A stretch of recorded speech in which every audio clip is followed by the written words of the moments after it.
Hello, this is a different video from what I usually make. Welcome to a new series on this channel, I guess.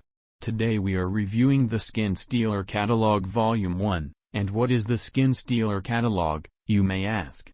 Well, it's an analog horror web series created by SMG7 Eradicate that takes heavy inspiration from the popular series, The Mandela Catalogue by Alex Kister, which tells the story about multiple victims being hunted down by the so-called skin stealers.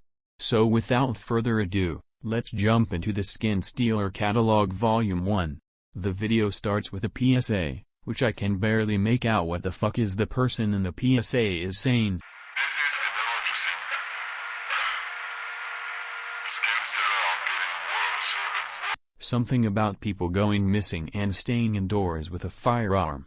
After the ASMR PSA we cut to a phone call between two characters called Ryan Valtor and SMG7 Eradicate. Both are labeled as Victim 7 and Victim 0, and after a cheesy jump scare, Ryan tells SMG7 to come over to his house for literally no reason. Like, let's be honest, your friend would not come over to your house for no reason. Also, can we just mention that this is just Mark and Caesar's call from Mandela Catalogue but with worse dialogue and worse execution. Like, this is just the call all over again, just with a more cheesy jump scare that plays way too early into the call. Anyways, after the call, we get introduced to SMG7's adopted brother, Ritor, who questions him about where he is going, and SMG7 says that he is going to Ryan's house, again with no reason to do so. Then we see SMG7 driving towards Ryan's house, with another not scary jump scare that reminds me of the early era of jump scares on the internet.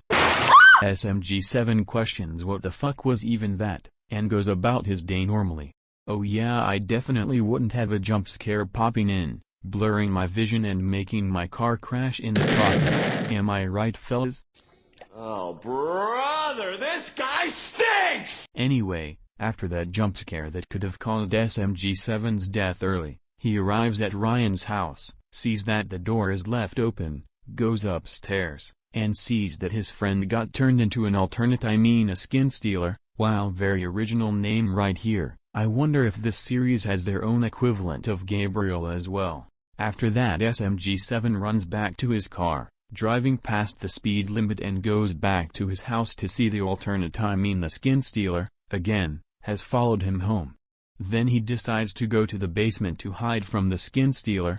He then calls up 911 and tries to tell the police about his encounter with the skin stealer, to which the police officer responds with, "Wow, what a good joke. I don't have time for people stupid prank calls," and hangs up. Then the skin stealer tells SMG7 to open the door. SMG7 loads up a gun and opens the door, and then we see the death of SMG7. Oh my god, this is literally the death of Mark Heathcliff all over again. Anyways, after the death of SMG7, the skin stealer tells the viewers some bullshit we don't care, and then the FBI comes to his house, ending the volume. Wow, truly what a volume. Anyways, let's go into my overall thoughts on the volume.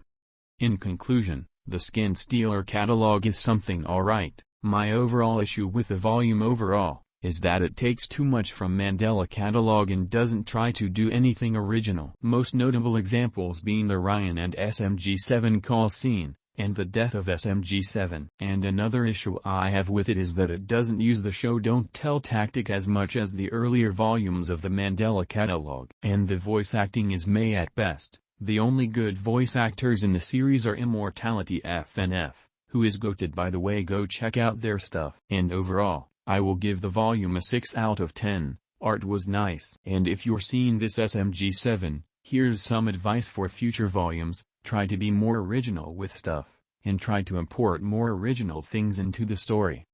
You should keep going with the series, as I see potential in it. I was Deeb, thanks for watching, and get the fuck out of my void before I shoot you in the brain.